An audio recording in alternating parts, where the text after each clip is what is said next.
بسم اللہ الرحمن الرحیم۔ توحید حق کی دعوت کا سلسلہ شروع ہوا تو مختلف مسائل کے موضوعات کے بارے میں بحث و مباحثہ شروع ہو گیا۔ ان مسائل کے لیے ہدایت کا ذریعہ کلام الہی بذریعہ وحی نازل ہوا۔ ان میں سے بہت سے نکات آج بھی زیر بحث ہیں، جن کا ایک واضح اور مدلل جواب قرآن پاک کی آیات میں موجود ہے۔ دور حاضر میں ایک بڑا زیر بحث موضوع مردوں کو پکارنے کا ہے کہ کیا مردوں کو پکارنا جائز ہے۔ لہٰذا اس موضوع کو ذات حق نے قرآن پاک کے پارہ نمبر 3 میں سورہ بقرہ کی آیت نمبر 260 میں یوں بیان فرمایا ہے: اور جب ابراہیم نے عرض کی، اے میرے رب، تو مجھے دکھا کہ تو مردوں کو کس طرح زندہ فرمائے گا۔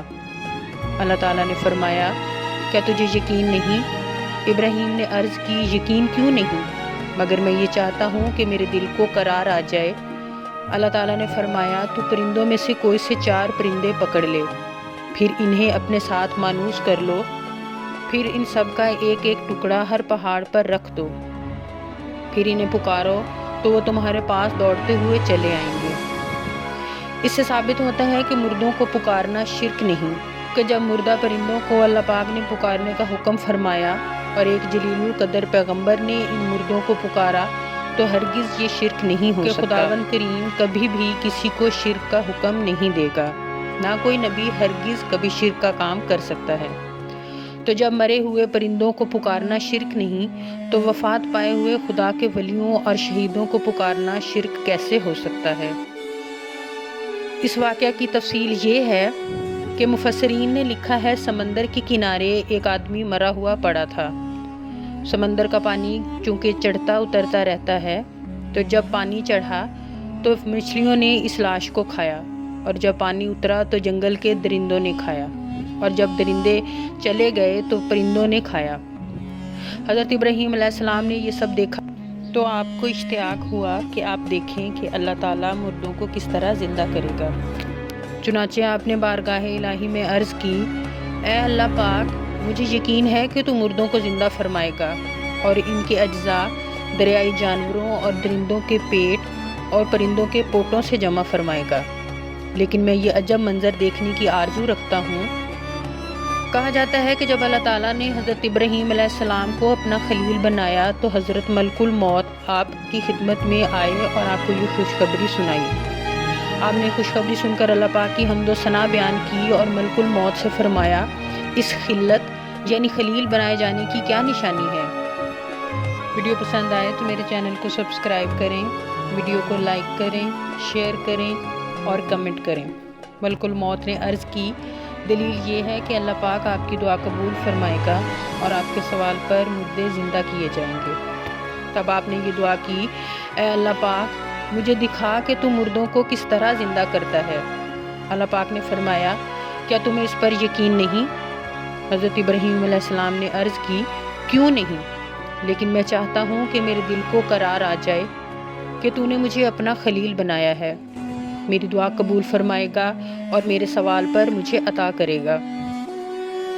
حضرت ابراہیم علیہ السلام کی فرمائش پر حکم خداوندی ہوا کہ تم 4 پرندے لے لو اور انہیں اپنے ساتھ خوب مانوس کر لو، اور پھر انہیں ذبح کر کے ان کا قیمہ آپس میں ملا کر مختلف پہاڑوں پر رکھ دو، انہیں آواز دو، ان میں ہر ایک اپنے پہلی والی شکل و صورت میں بن کر تمہارے پاس آ جائے گا۔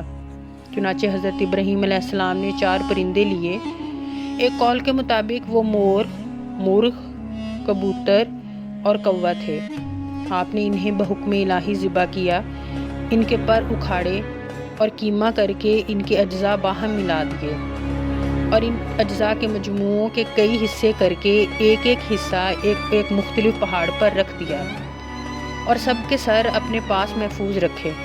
پھر ان پرندوں کو آواز دے کر بلایا تو آپ کے بلاتے ہی حکم الہی سے وہ اجزاء اڑے، اور ہر جانور کے اجزاء علیحدہ علیحدہ ہو کر اپنی ترتیب سے جمع ہوئے اور پرندوں کی شکلیں بنا کر اپنے پاؤں سے دوڑتے ہوئے آپ کی خدمت میں حاضر ہو گئے اور اپنے اپنے سروں سے مل کر پہلے کی طرح مکمل ہو گئے۔ سبحان اللہ۔ حضرت ابراہیم علیہ السلام نے جن 4 پرندوں کو ذبح کیا، ان میں سے ہر پرندہ ایک بری خصلت میں مشہور ہے۔ مثلاً مور کو اپنی شکل و صورت کی خوبصورتی پر گھمنڈ ہے، مرغ میں کثرت شہوت کی بری خصلت ہے، کوے میں لالچ کی بری عادت ہے، جبکہ کبوتر کو اپنی بلند پروازی اور اونچی اڑان پر غرور ہوتا ہے۔ ان 4 پرندوں کو ذبح کرنے سے 4 خصلتوں کو ذبح کرنے کی طرف اشارہ کیا گیا ہے۔ جب 4 پرندے ذبح کیے گئے تو حضرت ابراہیم علیہ السلام کو مردوں کے زندہ ہونے کا منظر نظر آیا اور ان کے دل میں نور اطمینان کی تجلی ہوئی، جس کی بدولت انہیں نفس مطمئنہ کی دولت مل گئی۔